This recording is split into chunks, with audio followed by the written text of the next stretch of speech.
नमस्कार दोस्तों, मैं प्रिंस सैनी आपका स्वागत करता हूं हमारे चैनल लर्न एंड ग्रो में। आज हम बात करेंगे difference between charge and mass के बीच में, यानी कि जो चार्ज और मास के बीच में क्या क्या कंपैरिजंस हैं उनके बारे में जानेंगे।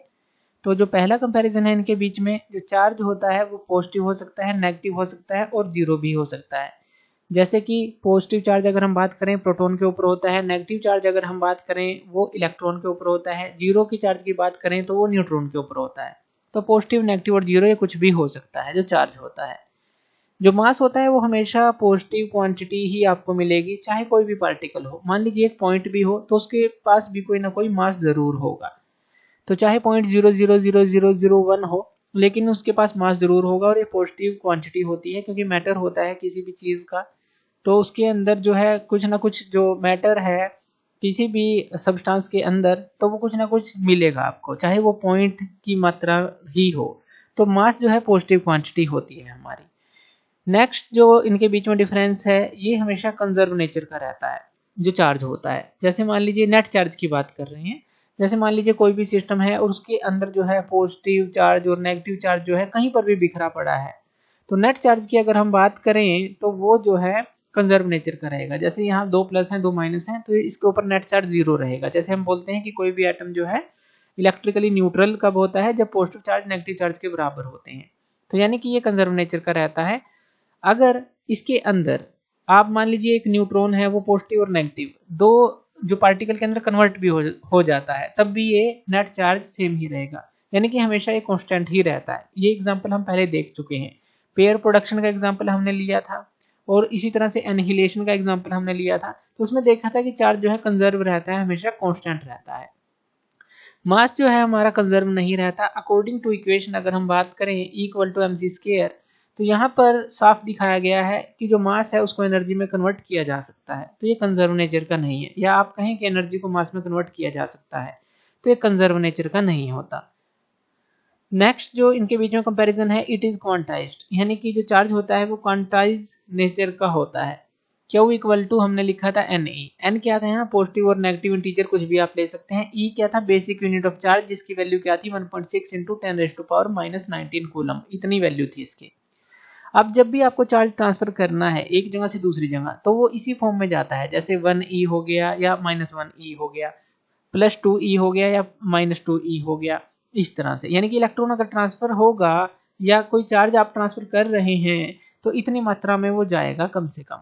उसके बाद जो है अगर आप इसको 2e भी कर सकते हैं, दुगुना कर सकते हैं, तिगुना कर सकते हैं, लेकिन उनके बीच की कोई वैल्यू को आप ट्रांसफर नहीं कर सकते, तो ये क्वांटाइज नेचर का है। लेकिन मास के अंदर अभी इस तरह की कोई भी स्टेब्लिशमेंट नहीं हुई है, उसके बारे में जो एक्सपेरिमेंट्स किए जा रहे हैं, लेकिन अभी आप कह सकते हैं कि मास जो है वो क्वांटाइज्ड नहीं होता। तो क्वांटाइज्ड नेचर का वो नहीं होता। चार्ज जो होता है ये अट्रैक्टिव होता है, रिपल्सिव होता है, दोनों तरह का हो सकता है अकॉर्डिंग टू लाइक और अनलाइक चार्ज।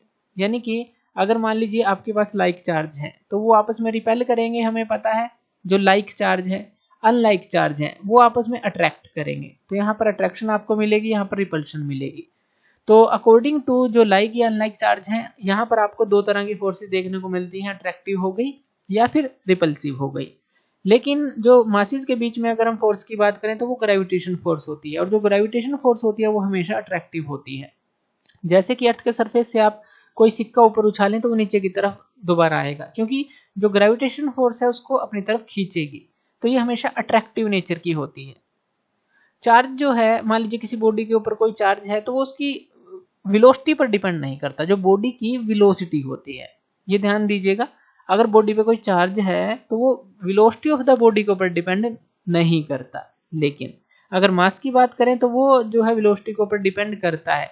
लेकिन जो वेलोसिटी की बात की गई है यहाँ पर, वो वेलोसिटी बात की गई है approaches to velocity of light. यानी कि अगर कोई बॉडी जो है जिसका मास m है और वो वेलोसिटी ऑफ लाइट से मूव कर रही हो, तो वहां पर जो मास है इंक्रीज आपको मिलता है। तो जो मास है वहां पर इंक्रीज मिलेगा, यानी कि मास जो है बॉडी का इंक्रीज मिलेगा विद वेलोसिटी के साथ। इसको आप इस इक्वेशन से भी समझ सकते हैं, m equal to m0 divide by √1 - v² by c²।